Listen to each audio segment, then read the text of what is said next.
Welcome to my channel na naman. Second upload ko na to. May napapansin ba kayo sa akin, guys? Medyo wala tayong ipin.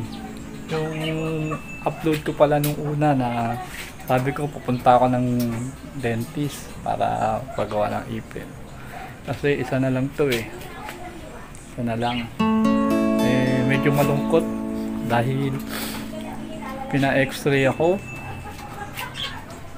Dahil ang ipin ko kasi medyo na sa loob na ng sa loob na ng ng gilagid, sa loob na pudpud na, nasa loob na, kaya ang sabi ng dentist surgery na, medyo mahal.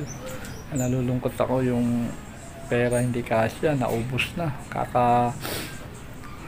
dahil may consultation, may x-ray. Bumili ako ng gamot kasi namamaga yung dating binunutan, kaya nag-vlog ako para malaman nyo na mga nangyayari na sa akin ngayon dahil wala tayong trabaho, dahil papagawa muna natin ipin ko, tapos sasabak na tayo uli trabaho. Kaya guys, ayun muna ang latest ko ngayon para sa ating vlog. Sana magustuhan nyo. Tambay lang kayo at susunod baka meron na to. Thank you. Kung hindi pa kayo subscribe na kayo para sa mga update ko na darating na video. Thank you.